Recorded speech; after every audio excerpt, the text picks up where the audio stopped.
ఒంగోలు నియోజకవర్గం యాదవ ఆత్మీయ సదస్సు ఈ నెల 12వ తేదీన ఒంగోలులోని యాదవ గోపాల కళ్యాణంలో ఘనంగా నిర్వహించడం జరుగుతుంది. ఒంగోలు ఏఎంసీ చైర్మన్ కటా రామచంద్రరావు చెప్పారు. కానీ కొప్పోలోని శ్రీకృష్ణ మందిరంలో వైఎస్ఆర్ పార్టీ సాంస్కృతిక విభాగం జోనల్ ఇన్ఛార్జ్ బొట్ల సుబ్బారావు ఆధ్వర్యంలో ప్రత్యేక పూజలు నిర్వహించారు. అనంతరం కొప్పోలోని యాదవ కుటుంబాల వారికి కరపత్రాల పంపిణీ కార్యక్రమం చేపట్టారు. ఈ కార్యక్రమంలో వైఎస్ఆర్ పార్టీ సాంస్కృతిక విభాగం జోనల్ ఇన్ఛార్జ్ బొట్ల సుబ్బారావు, కటార్ ప్రసాద్, చల్లా శ్రీనివాస్, కుటుంబ కోటి యాదవ్, శ్రీనివాస్, కుప్పల సీతారామయ్య, క్రాంతి, రామారావు తదితరులు బాగున్నారు.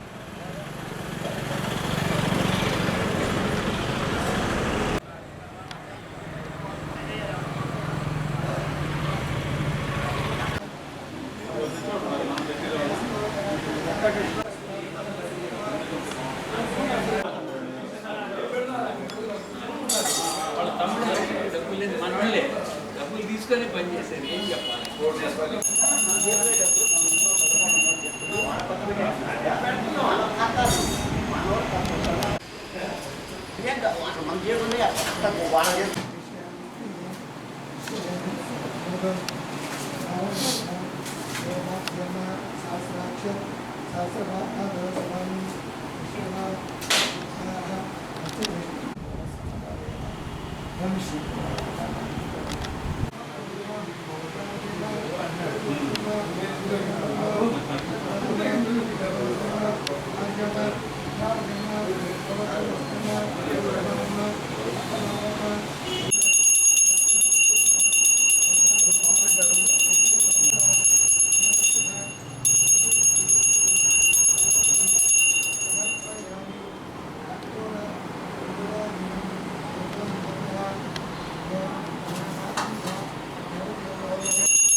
राजाय प्रसन्न हे सैने नमः वयं वैसने कमान कामेश्वर वैश्रवणो धातु कुबेराय वैश्रवणाय राजा नमः वाम यंत्र कुमारशदा विशेष सर्वदेवता भगवते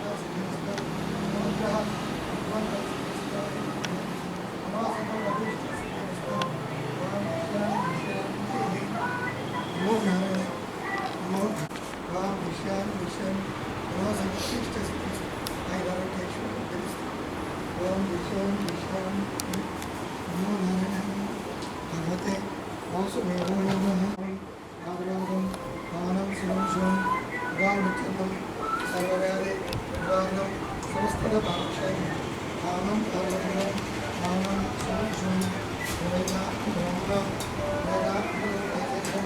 जातं जनिष्यञ्च मुखे वशं नवरो जातं देवेभ्यो जातं जनिष्यञ्च मुखे वशं सर्वमायो भवेता ब्रह्मणो वेदां तेजसं जातं जनिष्यञ्च वशं नवरो भवति जायमनो खेदम्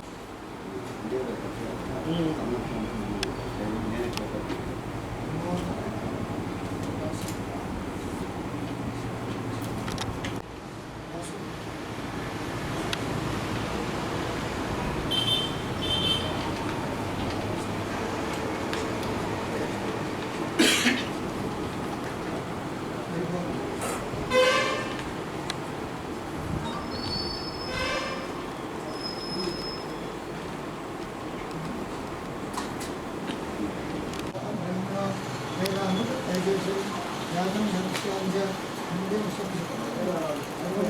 सर्वमायो भवेता ब्रह्मणो वेदां तेजसं जातं जनिष्यञ्च वशं नवरो भवति जायमनो खेदम् ऋष्य समग्रे भागं विवेद्वति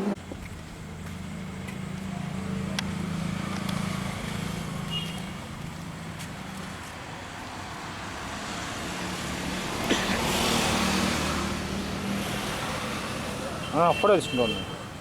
ఫోటో తీసుకుంటాను.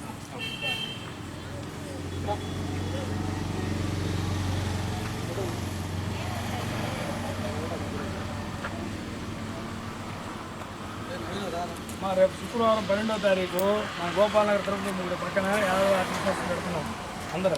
మీరందరూ తప్పకుండా కుటుంబ సమేతంగా రావాలి. ఇక్కడ గుడి దగ్గరికి వెహికల్ వస్తుంది, బస్సు కానీ ఆటోలు కానీ ఇక్కడికి వస్తాయి.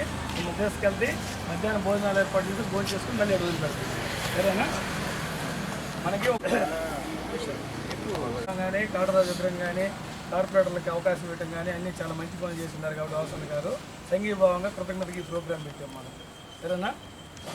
కృష్ణ జై శ్రీకృష్ణ, కృష్ణం వందే కృష్ణం వందే.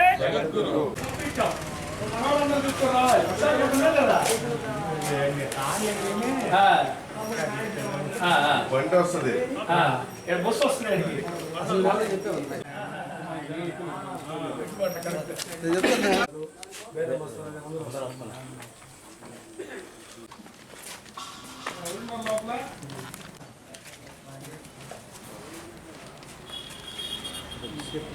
రేపు 12 మన గోపాలంగా నేలవార్పు ఏర్పాటు చేశారమ్మా. మన బాలినేని శ్రీనివాస్ రెడ్డి గారు, మన అనిల్ కుమార్ యాదవ్ గారు, బుర్ర ముసూరి యాదవ్ గారు, పెద్దాల నారాయణ గారు, మన నాయకులంతా వస్తున్నారు. సభకు రండి. మీకు బస్సు ఏర్పాటు చేసాము కృష్ణ మందిరం కాడ. అక్కడ భోజనాలు కూడా ఏర్పాటు చేసాము. భోజనం చేసుకుని నుంచి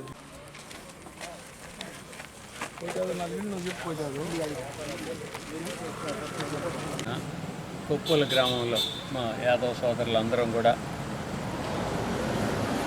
ఇక్కడికి వచ్చేసి కొప్పుల గ్రామంలో ఉన్నటువంటి యాదవ మిత్రులను అందరినీ కలవటానికి కోసం ఇక్కడికి వచ్చాము. ఎందుకంటే రాబోయే ఎలక్షన్లో బాలినేని శ్రీనివాసరెడ్డి గారు ఒంగోలు నియోజకవర్గం నుంచి మరొకసారి పోటీ చేయడం జరుగుతుంది. కాబట్టి గతంలో ఆయన మన యాదవ కులానికి అనేక పదవులు ఇచ్చి యాదవ కులాన్ని అత్యంత గౌరవంగా చూసినటువంటి చరిత్ర ఉన్నటువంటి నాయకుడు ఆయన. గతంలో తెలుగుదేశం పార్టీ ఎప్పుడు కూడా కౌన్సిలర్ స్థాయిని మించి ఉన్నత పదవులు ఇచ్చినటువంటి పాపాను పోలేదు. మరి బాలినేని శ్రీనివాసరెడ్డి గారు టౌన్ అధ్యక్షుల దగ్గర నుంచి జిల్లా పరిషత్ చైర్మన్గా, మున్సిపల్ చైర్మన్గా, ప్రప్రథమంగా అగ్రికల్చర్ మార్కెట్ పుట్టిన దగ్గర నుంచి ఒక యాదవ్ కులానికి ఇచ్చినటువంటి ఏ పార్టీ కూడా చేయలేదు. ఆ విధంగా నాకు 4 సంవత్సరాలు ఈ పదవి కలిగించినటువంటి ప్రేమ చూపించినటువంటి బాలినేని శ్రీనివాసరెడ్డి గారికి ఎంతైనా రుణపడి ఉన్నాం. అదేవిధంగా బాలినేని శ్రీనివాసరెడ్డి గారు పట్టుబట్టి మరి ఈ 25,000 మంది పేదలకి గృహాలు నిర్మించడానికి పట్టాలు ఇచ్చి ఎలక్షన్ అయిపోయిన తర్వాత కూడా ఇల్లు కట్టిస్తారని వాగ్దానం చేస్తున్నారు. ఆ వాగ్దానాన్ని నిలుపుకుంటారు. అదేవిధంగా ఇప్పటి వరకు ఎన్నో ప్రభుత్వాలు యాదవులను ఉపయోగించుకున్నారే తప్ప అందరికీ ఉన్నాయి. యాదవ కులానికి మాత్రం ఒక కమ్యూనిటీ భవనం కానీ కళ్యాణ మండపం కానీ లేదు. అలాంటిది వాసు గారు మనకి 70 సెంట్లు స్థలాన్ని ఇచ్చి దాన్ని నిర్మించేదానికి కూడా ఆయన శాయశక్తుల కృషి చేసి భవన నిర్మాణానికి పూనుకుంటానని చెప్పున్నారు. కాబట్టి యాదవ సోదరులందరూ కూడా రేపు 12వ తారీఖున మన గోపాలనగరంలో యాదవ్ ఆత్మీయ సభకు విచ్చేసి మీ సలహాలు సంప్రదింపులు కూడా చేసి వాసన ద్వారా మనం ఏం సాధించుకోవాలో మరొకసారి చర్చించుకోవడం కూడా గోపాలనగరంలో వచ్చి ఈ సభని జయప్రదం చేస్తారని ముఖ్యంగా విన్నవించుకుంటూ రేపు 12వ తారీఖు శుక్రవారం గోపాలనగర్లోని తిరుపతి గుడి దగ్గర యాదవ ఆత్మీయ సదస్సు ఏర్పాటు చేయడం జరిగింది. దీనిలో భాగంగా స్థానిక కుప్పంలోనే యాదవ కుటుంబాన్ని పలకరించడానికి మన ఒంగోలు ఏఎంసీ చైర్మన్ కొటారి రామచంద్రరావు గారు, అలాగే ప్రముఖ వ్యాపారవేత్త చల్లా శ్రీనివాసరావు గారు, అలాగే యాదవ నాయకులు కటార్ ప్రసాద్ గారు, కుటుంబాని కోటి యాదవ్ గారు, నాగం శాస్త్రి గారు, స్థానిక యాదవ నాయకులు మన గంగాడి శ్రీనివాసరావు గారు, అలాగే కుక్కుల సీతారామయ్య గారు, అలాగే గంగాడి కాంతి గారు, రామకృష్ణ గారు తదితరులందరూ కూడా ఇక్కడ శ్రీకృష్ణ మందిరం కాడికి రావడం జరిగింది. ముఖ్యంగా ఇప్పుడే శ్రీకృష్ణ మందిరంలో మేము పూజలు చేయడం జరిగింది. రేపు రాబోయే ఎన్నికల్లో ఈ రాష్ట్రంలో వైఎస్ జగన్మోహన్ రెడ్డి గారు 175 సీట్లు గెలవాలని, అలాగే మన వాసన్న గారు మంచి మెజార్టీతో గెలవాలని కాంక్షిస్తూ పూజలు చేయడం జరిగింది. రేపు జరగబోయే ఆత్మీయ సదస్సులో ఈ జిల్లాలో 2014లో కానీ 2019లో కానీ కనీస స్థానం కేటాయించడం కానీ, ఇప్పుడు 2 ఎమ్మెల్యే స్థానాలు కల్పించడం కానీ, అలాగే మన చంద్ర మాస్టర్ గారికి ఏఎంసీ చైర్మన్ ఇవ్వడం కానీ, అలాగే 3 పీపీలకి కోర్టులో పీపీలకి ఇవ్వడం కానీ, అలాగే కార్పొరేటర్లుగా 9 మందికి అవకాశం ఇచ్చి 8 మందిని దిగ్విజయంగా గెలిపించుకోవడం కానీ, అలాగే గతంలో జిల్లా పరిషత్ చైర్మన్గా కానీ మున్సిపల్ చైర్మన్గా కానీ అలాగే మా సోదరుడు రామారావు గారిని గొర్రెల మేకల పెంపకందారుల సహకార యూనియన్ చైర్మన్గా నియమించడం కానీ ఇలా గ్రంథాలయ సంస్థ చైర్మన్గా కానీ అన్ని విధాల ముఖ్యంగా గ్రామాల్లో కూడా యాదవ నాయకత్వాన్ని ప్రోత్సహిస్తూ వాసన్న గారు యాదవులకి ఎన్నుదండుగా ఉండి ప్రోత్సహిస్తూ ఉన్నారు. దీనికి కృతజ్ఞతగా యాదవ ఆత్మీయ సదస్సు జరపడం జరుగుతూ ఉంది. దీనిలో భాగంగా ప్రతి ఒక్క యాదవ కుటుంబ సోదరులందరూ కూడా ఈ కార్యక్రమానికి వచ్చేసి దిగ్విజయం చేయాల్సిందిగా కోరుచున్నాం. ఒంగోలు నియోజకవర్గం కాంగ్రెస్ పార్టీ అభ్యర్థి బిఆర్ గౌస్ ఎన్నికల ప్రచారంలో భాగంగా ఒంగోలు 1వ డివిజన్ అయిన ట్రావకోట్లో ఎన్నికల ప్రచారం ప్రారంభించారు. ఈ కార్యక్రమంలో కాంగ్రెస్ పార్టీ జిల్లా అధ్యక్షుడు యూదా సుధాకర్ రెడ్డి, రాష్ట్ర ఉపాధ్యక్షులు శ్రీపతి ప్రకాశం, కొండేపు నియోజకవర్గం అసెంబ్లీ అభ్యర్థి శ్రీపతి సతీష్, సంతాని, రసు తదితరులు బాగున్నారు. కాంగ్రెస్ ఓటేస్తే మీకు నెలకి 5,000 రూపాయలు మహిళలకు ఇస్తారు, 500 రూపాయలకి సిలిండర్ ఇస్తారు. కాబట్టి కాంగ్రెస్ ఓటేయండి. ముస్లిం హక్కులన్నీ కాపాడతారు. ఏ పార్టీ అయినా కాపాడలేదు, మొత్తం బీజేపీకి తొత్తులే. రిజర్వేషన్ ఇచ్చింది ముస్లిం కాంగ్రెస్ పార్టీ రాజశేఖర రెడ్డి గారు 4% రిజర్వేషన్ మనకు ఉండాలి, కమ్యూనిటీ బాగుండాలి అంటే బాగుండాలనుకున్నప్పుడు కాంగ్రెస్ పార్టీకి హస్తం గుర్తు. నెక్స్ట్ అన్నకేయండి.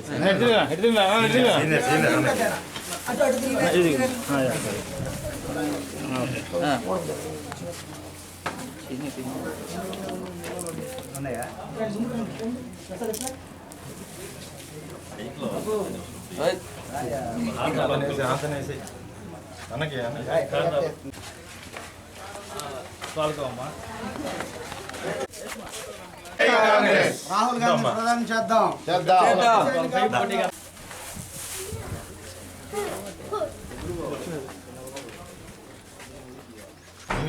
ఇద్దరికి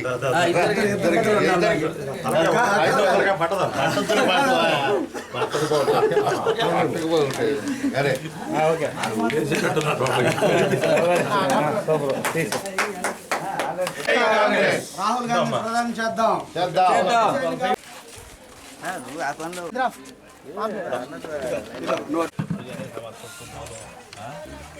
मुसलमान क्या करे तो कांग्रेस पार्टी का दूसरा क्या होना तो बिना बोलो ठेकेदार आगे दोस्त ये बात టైం నుంచి కాంగ్రెస్ ఈ మధ్యలో ఉన్న ఇది బీపీ ఎక్కువై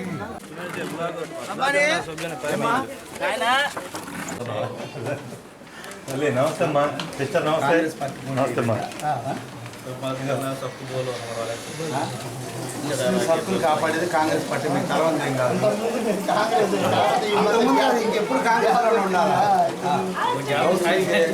గెలిపించాలి. మన హక్కులకి రిజర్వేషన్లకి కాంగ్రెస్ పార్టీ 4% ఇచ్చింది. ఆ 4% ఉండాలన్నా సిఏఏ అమలు కాకుండా ఉండాలన్నా హస్తం గుర్తు కొట్టండి. సిఏఏ వేస్తే రేపు దేశంలో మనం పౌరసత్వాన్ని నిలిపించుకోవాలి. మేము భారతీయులు అని, అది పరిస్థితి. అది కావాలంటే కాంగ్రెస్ పార్టీకి హస్తం గుర్తు కొట్టేయండి, మన అందరం బాగుంటాం. ఓకే అమ్మా.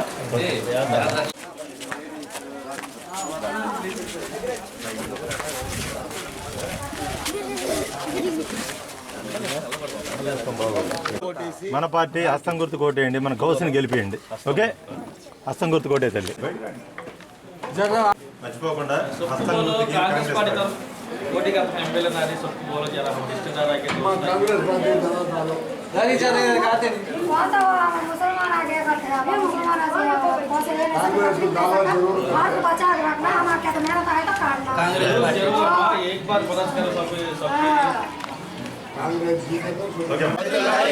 షర్మిలమ్మ గారి నాయకత్వం గెలిపిద్దాం గెలిపిద్దాం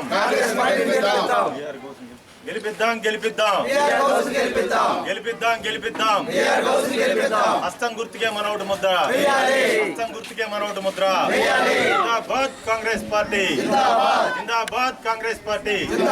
వర్ధిల్లాలి రాహుల్ గాంధీ గారి నాయకత్వం, వర్ధిల్లాలి మల్లికార్జున ఖర్గే గారి నాయకత్వం, వర్ధిల్లాలి సోనియా గాంధీ గారి నాయకత్వం, వర్ధిల్లాలి వైఎస్ షర్మిలారెడ్డి గారి నాయకత్వం.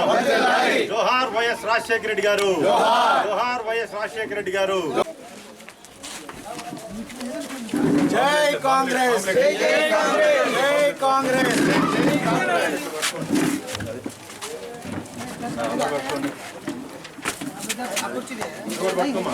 పట్టుకో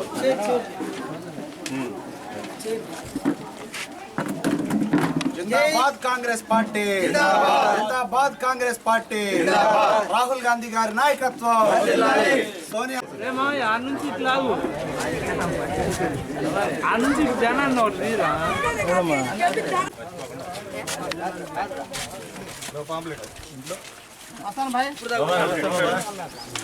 యాద్ రఖనా ఓకే నా కూతురు ఏం చదువుతున్నావు ఆయన? 7th. గుడ్. నిర్మల కాన్సెప్ట్ బాగా చదువుతున్నావా? ఏమవుతా పెద్ద అయిన తర్వాత? రాహుల్ గాంధీ చెప్పి కాంగ్రెస్ వస్తే సెంటర్లో అందరికీ, పిల్లలందరికీ, ఎవరికి ఇది కాదు, పిల్లలందరికీ ఉచిత విద్య, పీజీ వరకు. డాక్టర్ చదువుతాను ఫ్రీ. అది బాగా చదువుకోరా. బాయ్. వెనక నిలబడు. ఇందిరమ్మ పాలన మళ్ళీ వస్తుంది మనకి. ఓకే తల్లి, మన పాత గుర్తమ్మ మర్చిపోవద్దు. అస్తం గుర్తు కొట్టండి తల్లి. ఉంటాం.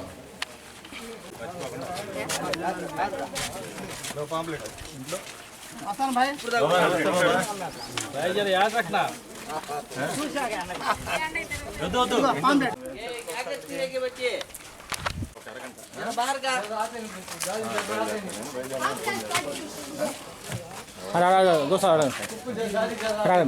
బయటకు వచ్చా పాంప్లెట్ వేసి వస్తే చూసుకుంటారు. ఉంటామ్మా.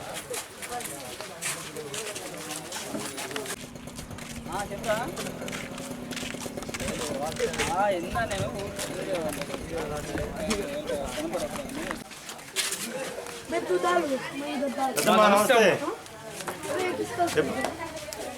మా కాంగ్రెస్ పార్టీ తరఫు పోటీ చేస్తున్నాం. ఇటేం లేదు.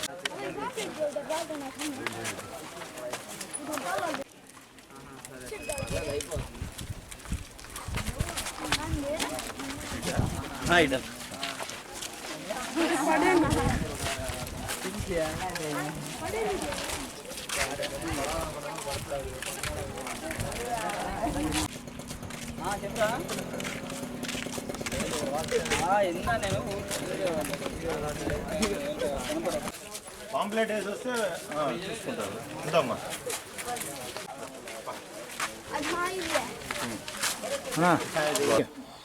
రానున్న ఎన్నికల్లో ఒంగోలు నియోజకవర్గం నుండి కాంగ్రెస్ పార్టీ అభ్యర్థిగా నన్ను ప్రకటించిన తర్వాత ఈరోజు మొట్టమొదటిసారి ఒంగోలు నియోజకవర్గంలోని ఒంగోలు నగరంలో 1వ డివిజన్లోని రోవగుంట నుండి కాంగ్రెస్ పార్టీ ఎన్నికల ప్రచారాన్ని ఈరోజు ప్రారంభించడం జరిగింది. ఈ ప్రచారంలో భాగంగా దరిదాపుల్లో మన మిత్రుడు ప్రముఖ న్యాయవాది సందాని గారి ఆధ్వర్యంలో ఈరోజు ఇక్కడ ప్రచార కార్యక్రమం నిర్వహించడం జరిగింది. అందరి ఇళ్ళకి వెళ్ళి ప్రతి ఒక్క సోదరులను అందరినీ కాంగ్రెస్ పార్టీకి ఓటు వేయాల్సిందిగా అభ్యర్థిస్తూ ఉన్నాము. ఈరోజు ప్రజలకి మేము ఒకటే చెప్తున్నాము, గత 10 సంవత్సరాల్లో ఈ భారతదేశంలో జరిగిన పరిణామాలు అందరూ గమనిస్తూ ఉన్నారు. ఈ 10 సంవత్సరాల్లో అభివృద్ధి జరిగింది శూన్యమైతే విధ్వంసమే ఎక్కువ జరిగింది. కులాల పేరు మీద, మతాల పేరు మీద ఒక పక్క విధ్వంసం, కరోనా వస్తే దానిపైన విధ్వంసం, ఏదన్నా మంచి చేయమని అడిగేటప్పుడు సిఏఏ ఎన్ఆర్సీ అని చెప్పి కొత్త చట్టాలు తీసుకొచ్చి, రైతు వ్యతిరేక చట్టాలు తీసుకొచ్చి ఈరోజు ఈ దేశంలో ఉన్న బీజేపీ ప్రభుత్వం కానివ్వండి, అదేవిధంగా ఈ రాష్ట్రంలో పరిస్థితులు చూస్తే రాజధాని లేని రాష్ట్రం బహుశా భారతదేశంలో చరిత్రలో ఇదే మొదటిసారేమో. 3 రాజధానులని పేరు మనం చెప్పుకుంటున్నారు, ఎక్కడ రాజధాని కూడా వేసింది లేదు. అదేవిధంగా మద్యం పేరు చెప్పి, ఇసుక పేరు చెప్పి దారుణమైన దోపిడీ చేస్తున్నారు. ప్రజలకి స్వయం ఉపాధి పథకాలు లేవు, ఉద్యోగాలు లేవు. మరీ ముఖ్యంగా ఒంగోలు నియోజకవర్గానికి సంబంధించి గత 20 సంవత్సరాల నుండి ఇక్కడ ఒక శాసనసభ్యుడు, మాజీ మంత్రి 24 గంటలకు ఒకసారి నీళ్ళు ఇవ్వకపోతే నేను వచ్చే ఎన్నికల్లో పోటీ చేయను అని చెప్పి 6 సార్లు చెప్పాడు. ఇప్పుడు 24 గంటలకు ఒకసారి కూడా నేను నీళ్లు చూసింది లేదు, ఆయన పోటీ చేయకుండా ఆగింది కూడా లేదు. 75,000 జనాభా ఉన్నప్పుడు ఆయన ఇక్కడ మొదటిసారి ఎమ్మెల్యే అయ్యాడు. ఈరోజు ఒంగోలు జనాభా దాదాపు 1,00,000 అయింది. ఆ రోజు మరి ఒకే సంవత్సరానికి ట్యాంక్ ఉంటుంది ఆ రోజుల్లో, ఇప్పుడు 2 అయినాయి. ఇప్పుడు ఉన్న పరిస్థితి చూస్తే ప్రతి వేసవిలో కూడా ఒంగోలు నగరానికి కనీసం 4 సంవత్సరాల ట్యాంకులు అవసరం ఉంది. ఇప్పటికీ ఆ బాధ తీరలేదు. ఇంక ఇది ఎండాకాలం జరుగుతుంది. ఈ రాబోయే రోజుల్లో కూడా ఎలా ఉంటాయో మరి ఆ నీటి కష్టాలు చూడాలి. ఒంగోలు నీటి అవసరాలకి గుండ్లకమ్మ ప్రాజెక్టుకి సంబంధించి 30 కోట్లు గత ప్రభుత్వం శాంక్షన్ చేసి పైప్ లైన్ వేస్తుంటే అట్లీస్ట్ ఒక గేటు ఊడిపోతే ఆ గేటు కూడా బాగా చేయించుకునే పరిస్థితి దౌర్భాగ్యస్థితిలో ఈరోజు గడిచిన ప్రభుత్వం ఉంది. ఇంకా శానిటైజేషన్ కానీ డ్రైనేజ్ సమస్యలు కానీ చాలా ఉన్నాయి. అందరికీ విజ్ఞప్తి చేస్తున్నాను, 20 సంవత్సరాల నుంచి ఇదే ఊరిలో ఇదే ప్రజల మధ్యన పెరిగాను. పార్టీలకు అతీతంగా ఒకసారి నాకు అవకాశం ఇవ్వండి, అభివృద్ధి అంటే ఏదో చూపిస్తాను, నాయకుడు ఎలా ఉండాలో నిరూపిస్తా అని చెప్పి ప్రజలందరినీ పేరు పేరున వేడుకుంటూ సెలవు తీసుకుంటాం. ఈరోజు ఒంగోలు అసెంబ్లీ నియోజకవర్గ కాంగ్రెస్ పార్టీ అభ్యర్థిగా బిఆర్ గౌస్ గారిని కాంగ్రెస్ పార్టీ అధిష్టానం అనౌన్స్ చేసిన తర్వాత ఈరోజు మొదటిసారిగా ఒంగోలు అసెంబ్లీ నియోజకవర్గం త్రోవగుంటలోని 1వ వార్డులో క్యాంపెయిన్ నిర్వహించడం జరిగింది సందాని గారి ఆధ్వర్యంలో. మరి ముఖ్యంగా సోదరుడు గౌస్ చెప్పినట్లు ఒంగోలులో ఉన్నటువంటి సమస్యల్ని తీర్చడానికి బాలినేని శ్రీనివాసరెడ్డి గారు ఆయనకి ఎన్నో అవకాశాలు వచ్చినా కూడా ఆయన చేయలేకపోయాడు కాదు, చేయలేదు అనేది స్పష్టం. మరి రాహుల్ గాంధీ గారు నిన్ననే కాంగ్రెస్ పార్టీ మేనిఫెస్టోని ప్రకటించడం జరిగింది. మరి రాష్ట్రానికి ముఖ్యంగా ప్రత్యేక హోదాని మేము అధికారంలోకి వస్తే మొదటగా సంతకం ప్రత్యేక హోదా మీదనే పెడతానని చెప్పేసి రాహుల్ గాంధీ గారు చెప్పారు. మరి గడిచినటువంటి 10 సంవత్సరాల్లో అటు తెలుగుదేశం పార్టీ కానీ వైఎస్ఆర్ కాంగ్రెస్ పార్టీ కానీ ప్రత్యేక హోదా కోసం కనీసం పోరాడలేనటువంటి పరిస్థితి. మరి ఈరోజు ఎంతోమంది నిరుద్యోగ యువత డిగ్రీలు చేతబట్టుకొని ఉద్యోగాలు లేక అల్లాడిపోతూ ఉన్నారు. ప్రత్యేక హోదా వస్తే నిరుద్యోగ రూపుమాపుతుందని చెప్పేసి మేము తెలియజేస్తా ఉన్నాం. అంతేకాకుండా దేశంలో 30 లక్షల ఉద్యోగాలు ప్రతి సంవత్సరం కూడా మేము ఇస్తామన్నారు. ఆ 30 లక్షల ఉద్యోగాల్లో 50% మహిళలకి కేటాయిస్తామని చెప్పడం జరిగింది. అలాగే రాష్ట్రంలో 2,25,000 ఉద్యోగాలు కాంగ్రెస్ పార్టీ అధికారంలోకి రాగానే మేము మొదటి సంతకం 2,25,000 ఉద్యోగాల ఖాళీ భర్తీ మీద సంతకం చేస్తామని చెప్పేసి మా రాష్ట్ర అధ్యక్షురాలు శ్రీమతి షర్మిలారెడ్డి గారు చెప్పడం జరిగింది. అంతేకాకుండా రైతులకి స్వామినాథన్ కమిషన్ ఇచ్చినట్టుగా గిట్టుబాటు ధర మద్దతు ధరకి చట్టాన్ని తీసుకొని వస్తామని చెప్పేసి రాహుల్ గాంధీ గారు మల్లికార్జున ఖర్గే గారు మేనిఫెస్టోలో పెట్టారు. అంతేకాకుండా రైతుకి అయినటువంటి పంట ఖర్చు మీద 50% మీద అంటే 50% ఆదాయం ఇచ్చి ప్రభుత్వమే కొనుగోలు చేస్తుందని చెప్పేసి కూడా ఆయన చెప్పడం జరిగింది. అలాగే రైతు రుణమాఫీ 2 లక్షల రూపాయలు చేస్తాం మేము అధికారంలోకి రాగాలని చెప్పేసి కాంగ్రెస్ పార్టీ ప్రకటించినటువంటి సంగతి. అంతేకాకుండా మహిళలకి సంవత్సరానికి 1,00,000 రూపాయలు అంటే 8,500 రూపాయలు ప్రతి నెలకి కూడా సామాన్య మధ్యతరగతి పేదవారికి కులాలకు అతీతంగా మతాలకు అతీతంగా కాంగ్రెస్ పార్టీ నెలకి 8,500 రూపాయలు పేద మహిళకి ఇస్తామని చెప్పడం కూడా జరిగింది. అలాగే కేజీ నుంచి పీజీ వరకు ఒక నాణ్యమైనటువంటి ఉచిత విద్యను కూడా అందరికీ ఉచితంగా దేశవ్యాప్తంగా అందిస్తాం మేము కాంగ్రెస్ పార్టీ అధికారంలోకి వస్తామని చెప్పేసి కాంగ్రెస్ పార్టీ అనౌన్స్ చేయడం జరిగింది. అంతేకాకుండా మరి విద్యార్థులకు కానీ ఎస్సీ ఎస్టీ బీసీ మైనారిటీలకి మరి సమాజంలో ఉన్నటువంటి వికలాంగులకి వితంతువులకి 4,000 రూపాయలు వితంతువులకి వృద్ధాప్య పెన్షను, వికలాంగులకైతే నెలకు 6,000 రూపాయలు పెన్షన్ ఇస్తామని చెప్పేసి కాంగ్రెస్ పార్టీ ప్రకటించడం జరిగింది. ఇదే కాకుండా ఎన్ఆర్ఈజీఎస్ కరువు పనులు అంటాం మనం ఉపాధి హామీ కింద ఇప్పుడు 200 రూపాయల రోజుకి కూలికి ఇస్తా ఉన్నారు. మరి పెరిగిన ధరల నేపథ్యంలో కాంగ్రెస్ పార్టీ అధిష్టానం మల్లికార్జున ఖర్గే గారు రాహుల్ గాంధీ గారు అనౌన్స్ చేశారు.